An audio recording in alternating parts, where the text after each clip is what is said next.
and I read out the King James Version as well.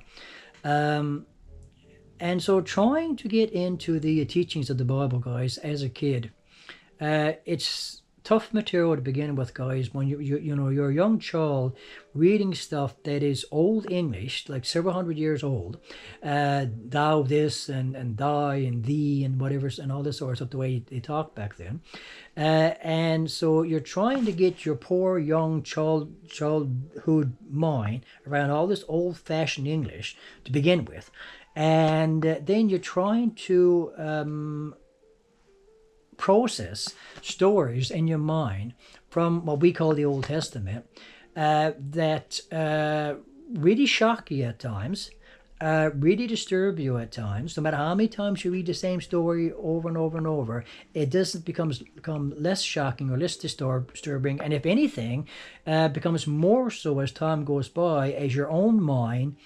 matures and changes and advances and progresses and all that sort of thing, to say to yourself, like, how is it possible that any of this stuff is in what is considered to be a holy book?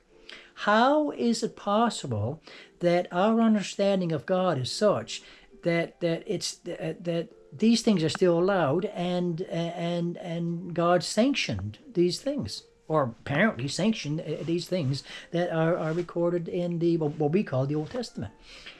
So pretty early on, guys, it started a process for me of questioning more and more and more. It's like this can't be right. This doesn't feel right. It's in our so-called holy book, and it's part of our religion and all the rest of it.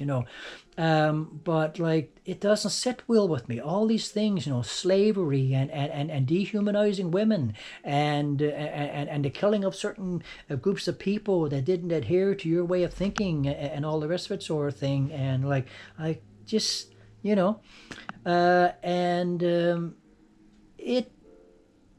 something, should I say something snapped? Something gradually awakened inside of me over time to say to myself, like, I can't keep pursuing this. I can't keep going down this path. I can't stay religious the way the people around me want me to be religious, and be accepting of all these things that I'm reading in the Bible, that's pumped into my head and all the rest of it sort of thing. I really have to go on my own personal spiritual quest to get these answers myself. And I don't know, guys, I can't remember now, man. I'm going back over a good chunk of my life now, probably 13, 14, 15 odd years of age. I began that process of gradually starting to question more and gradually pulling myself away more and more and more, and having no shortage of people telling me, Ivan, you got to stop this. This is evil. This is the devil talking to you. This is the devil putting evil thoughts in your mind and all the rest of it. You can't keep doing this. You can't keep thinking this way, And even at a teenage level, 14, 15, 16 odd years of age sort of thing, I had this realization that, that you're trying to control me through fear. Why are you trying to control me through fear? This is honest questioning, this is honest searching, this is honest seeking, and you're trying to control me through fear. Everything that you're telling me about Yeshua is about love and caring and giving and nurturing and all the rest of it. Nothing to do with fear. He's not talking anything about fear, shoving fear down a fear-based doctrine or agenda down anybody's throat. But yet this is what you're doing through this religion. And even little things like that, guys, just like this is not clicking in my mind. I'm getting one message about the way this individual lived his life and the kind of message that he had. And yet I'm seeing something else completely different from the religion that I'm a part of, and the way people are acting and behaving and the things that they're accepting and what they're saying, well, you have to believe this way or else sort of thing. And it just didn't jive with me. And to this very day, it doesn't jive with me sort of thing. So in a way, I had to go on a very, very long search, which hasn't even stopped, guys.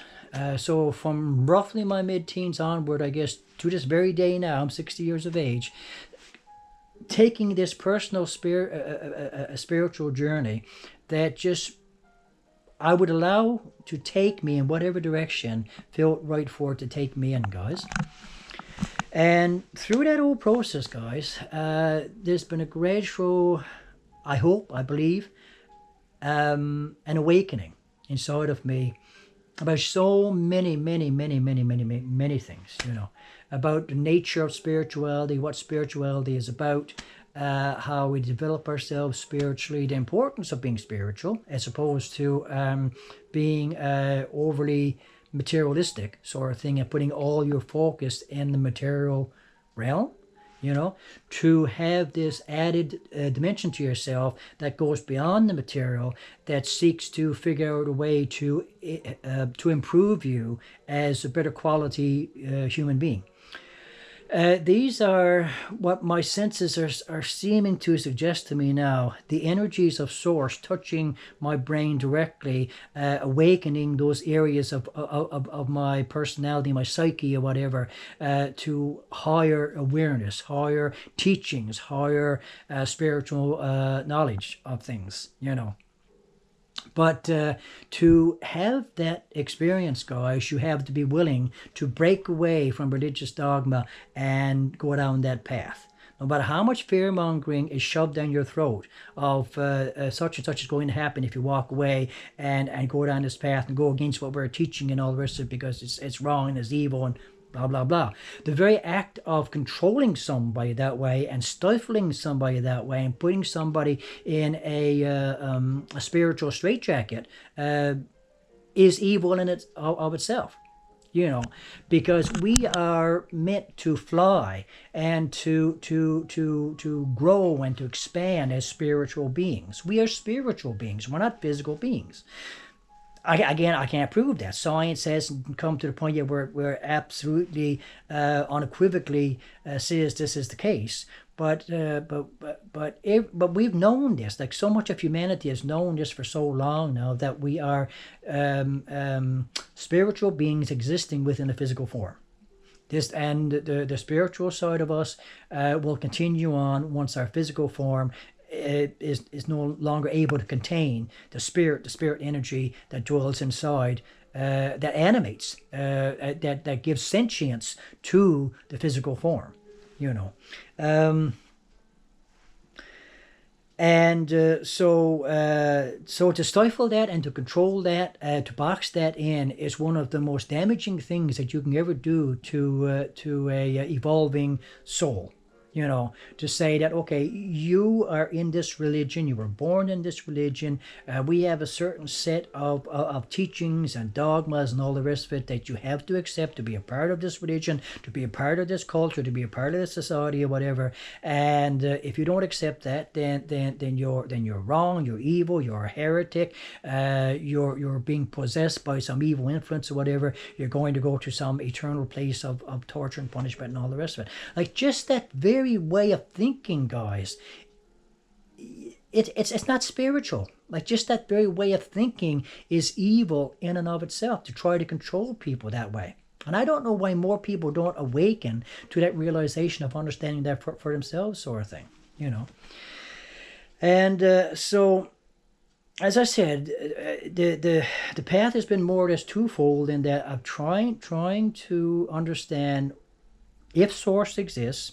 And I just say Source because that's just the best term for it, sort of thing. This presence, this power, this energy, this mind, this conscience, this personality that exists outside of all possible religion and all possible religious concepts. Because for the amount of dabbling that I've done throughout my lifetime, guys, and I've dabbled into just about almost everything you can pretty much think of, sort of thing, all the more positively energized spiritual paths anyway. I don't know if I have come across one yet that encapsulates fully and adequately and extremely well exactly what Source is, And so there are religions out there and spiritual paths out there that have teachings that are far, far superior than much of what's in Christianity, and absolutely what exists within the teachings of Islam, And even, to be honest with you, I mean, a lot of the teachings of Judaism as well, sort of thing, you know. I can't speak so well for the non-monotheistic spiritual paths. I mean, like Hinduism, it's a very complicated spiritual path. It's a very old spiritual path. It's got a lot of deep stuff, guys. I mean, seriously, it's got a lot of really deep stuff in it that well worth anybody searching out and seeking into. A lot of stuff within Hinduism that can be substantiated by science more so than just about almost any other spiritual path that I'm aware of, to be honest with you, sort of thing. And then, of course, you have the Buddhist path that doesn't, and not so focused on teachings as such, but just cultivating a certain state of being that enables you to just be super connected with everything, sort of thing. And out of that comes superior teachings and ideas and concepts and so on, that the more you open up your energies to be connected with all the energies of creation itself, sort of thing, you know. But I mean, even with all of that though, guys, I have never come to the point yet where I've said to myself, yes, okay, this spiritual path has got it. They have got source figured out, you know. There's a book I'm sure a lot of people are aware of now. It's going to go for going into a century or so, or a better part of a century. No, I think, yes, I think almost a century now, because I think the writings came to existence back in the late 20s, early 30s to the last century, not 1920 odd, 1930 odd. It's called the Urantia writings, guys, the Urantia book. And it's... it advertises itself as a new revelation of God to man, sort of thing. And it's all channeled material, you know. But now, when I say that, guys, I'm going to tell you right now, my sense of all religious material is that all of religious material is channeled material. At the end of the day, it's the same process.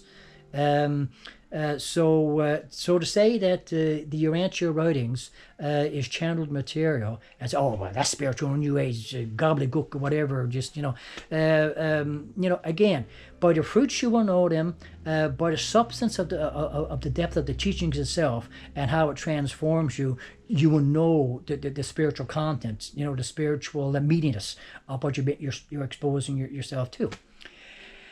And while I'm not certain I agree with absolutely every single solitary thing that I've come across in Urantia writings, they do present some extremely deep, amazingly profound concepts, guys, that if the individual or individuals, I think it was one individual, came up with this out of his own mind, then he was a genius of the highest order. I mean, I don't know how else to say it, sort of, because they are just super sophisticated, very deeply profound concepts that you really have to struggle to try to get your mind around as you go, as you read through the material that's contained in the book, sort of. But the sections on God itself are probably the most deepest and most profound. This individual captured an understanding of source that is, as far from my own personal exposure to what all the various spiritual paths I've exposed myself to, so throughout a lifetime now of doing this, I'm not aware of another spiritual path, another religion or whatever, that has expressed higher, more deeper, more expanded concepts of source, of the first source and center. These are terms actually that are in the writings of God, than these writings express. I wholeheartedly encourage everybody to get a copy of the Urantia book. It's online. Start delving down to the material and so on. Not telling anybody to accept anything out of hand, but just expose yourself to the material and just see how it affects you and see what resonates with you, sort of thing. You will not find anything concerning source that I'm aware of personally that's superior to what is revealed in the Urantia writings about source. Okay? I mean, it blows everything that Judaism, Christianity, and Islam combined says about source utterly, totally, completely out of the water. It really does, guys. It absolutely, totally does. I don't know how to say it any other way. You know, it makes the concepts of these religions about source, like kindergarten material, just childish gobbledygook, compared to the deep levels of sophisticated ideas and concepts that are presented through these writings. Now, where I question it somewhat is that it also seems to be overly Christianized, in the sense that there's a lot of this Trinity concepts all throughout, sort of thing, different levels of creation and so on, and different levels of creative forces. We'll say that there are different levels of Trinity unions, or again, it's difficult for me to explain this to you guys. And so there's stuff that makes me wonder, is like this is almost too Christianized for me to be overly comfortable with, sort of thing, because like we know how the Trinity concept came into existence within Christianity, and now this is pushing it again, but at a much higher level, but still kind of pushing the same basic idea.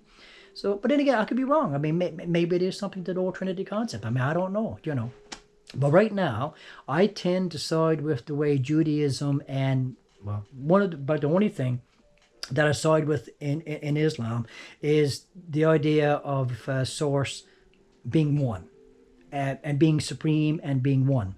And it is the oneness of source that unifies the whole of creation through that oneness. That's why it's vitally important to grasp the concept, the understanding of the oneness of source, sort of thing. It's simple, but it's deeply profound as well. The more you get into this notion, this understanding of the oneness of source, everything coming out of source, from source, and then source being one at the same time, means that like there's nothing that's disconnected from anything else if it's all coming from the same source.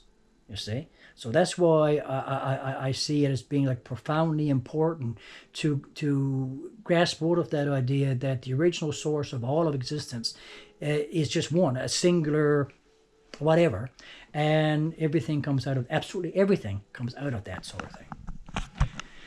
So, and I mean, and I've been going with these ideas, these concepts now, guys, for much of my life.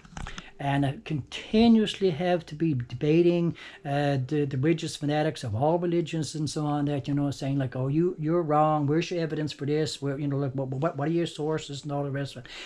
I had to keep saying over and over and over again, guys, like, what were the sources for the original writing?